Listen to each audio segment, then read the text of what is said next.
So, there seems to be a sense of either denial, and on one part, or people who think, no, it won't be, because we can't just imagine it. And because of some discussion that, okay, if this happens, you will lose your property, you will lose that, and so on. Of course, that is untenable. I mean, I too was wrong on this, because if by any chance you have another state of Biafra, it will be the 16th state of ECOWAS. And that means you have free movement of goods and persons. But the fundamental question, the fundamental issue is that this debate is not happening. This whole thing is being driven almost in a haphazard manner. Last week, they called for, was that last week? Yeah, last week.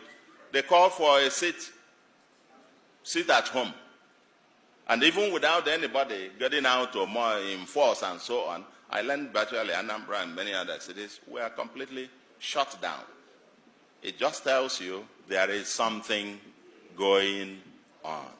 But, again, where is the elite in this? What is missing is structured debate and the apparent elite aloofness or complicity or hypocrisy.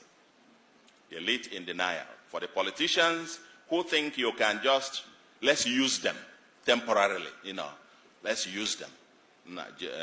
Just go on, while we can then use that to negotiate for something here. I can tell you, you will create a monster that will consume you. When that inferno comes, both us, everybody else, and the kind of thing that happened in Biafra where dissent, any dissent was considered a saboteur. Okay? You might get to a point where you will be telling them, just go on, while we can negotiate here, get something for ourselves in Abuja. I can tell you, these guys are no fools. At some point, they will look at you too and know that you're actually part of the problem. And so on and so forth. So, I say, let the debate must begin. The late Dr. Pius Okibo, in this book as well, presented what the memo by late Dr. Pius Okibo presented to the Biafran government on the economic viability of Biafra. Nobody is talking about what the currency will look like. How will you fare with international trade?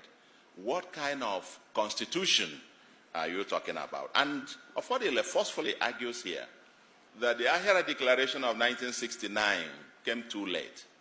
They had intelligentsia pushing for Biafra, but there was no organized structure. That if they had done what they did towards the end of the war at the beginning, Biafra would not have ended the way that it did.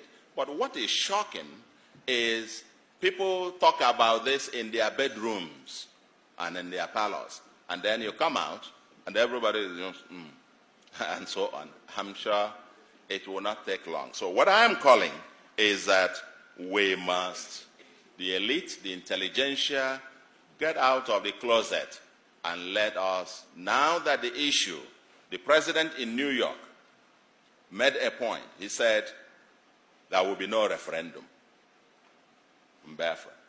Now, and I said, my reaction to it was, oh my God. So this matter has actually gotten to the point where we are now talking whether to have a referendum or not to have a referendum. The moment you've reached that point, it tells you that it's only a matter of time. But who is driving the debate? The Neo-Zikism, Neo-Biafranism, and so on and so forth.